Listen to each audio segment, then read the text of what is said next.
ఒరే నాయన, చాలా రోజుల తర్వాత చాలా వీడియో పెడుతున్నాను. ఒక మనిషి బ్రతికేదానికే నానా సంకలనం ఆగుతున్నాడు, 100 బాధలు పడుతున్నాడు. ఉదయం లేచినప్పటి నుంచి సాయంకాలం వరకు ఎలా బ్రతకాలా, ఎట సంపాదించుకోవాలా, ఎలా నిలబడాలని చెప్పి చూస్తున్నాడరా. మీ ఇంగితం సెన్స్ అనేది లేదురా. మీరు చేసిన వెధవ పని వల్ల అందరిని అనట్లేదు, మీరు కడుపుకు అన్నం తింటున్నారో లేకపోతే గడ్డి ఇంకేదైనా తింటున్నారో పెంట మరి తెలియట్లేదు. అన్నం తింటే ఇక్కడ బుర్రలో గుజ్జు పెరుగుతుందిరా బాబు. మీరు ఎవరో కొంతమందిని చంపడం వల్ల, ఎందుకు చంపుతున్నారో మీకే తెలియదు. చంపడం వల్ల 2 దేశాలకి యుద్ధము, దానివల్ల కొన్ని లక్షల కోట్ల నష్టము, దానికి అనుగుణంగా కొన్ని ప్రాణాలు పోవడం. ఎందుకురా? మీ మీ మీ మీ మీ మీ బతుకు ఎందుకు చెప్పండి? మీ బతుకు దానికి సపోర్టింగ్గా కొంతమంది మాట్లాడతారు. ఎందుకు మాట్లాడతారో మీకే అర్థం కాదు. ఒరే, అసలు బతికేదానికి ఎంత పోరాటం చేస్తున్నారా? దేవుడు మంచి చెప్తాడరా.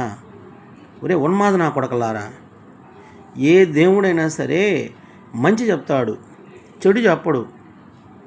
వేరే మతం వాళ్ళని చంపేయండి అని ఏ దేవుడు చెప్పడరా, మంచి చెప్తారా దేవుళ్ళు. దేంట్లో అయినా కూడా, ఖురాన్లో కావచ్చు, భగవద్గీతలో కావచ్చు, బైబిల్లో కావచ్చు, దేంట్లో అయినా మత ప్రచారానికి అయ్యా నన్ను చాటింపు చేయండి, నన్ను చాటింపు వేయండి, నన్ను వేలం పాట వేయండి అని చెప్పి ఎవరు అడుక్కోర్రా. మీకెందుకు? మీకేనా మెంట్లా? మీరు అన్నంగా తినేది అశుద్ధం తింటున్నారా? అశుద్ధం అంటే పెంట. మళ్ళీ అర్థం కాదని చెప్తున్నాను. ఉదయం లేచినప్పటి నుంచి సాయంకాలం వరకు ఒక మనిషి బతకాలని చెప్పి పోరాడుతున్నాడరా.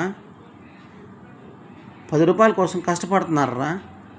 కొన్ని లక్షల కోట్లురా మీ వల్ల నష్టం. ఇప్పుడు కొన్ని లక్షల కోట్లు, ఒక బుల్లెట్ కాడి నుంచి, ఒక మిసైల్స్ కాడి నుంచి, మనుషుల ప్రాణాల కాడి నుంచి, బిల్డింగ్స్. సెన్స్ ఉందారా మీకు?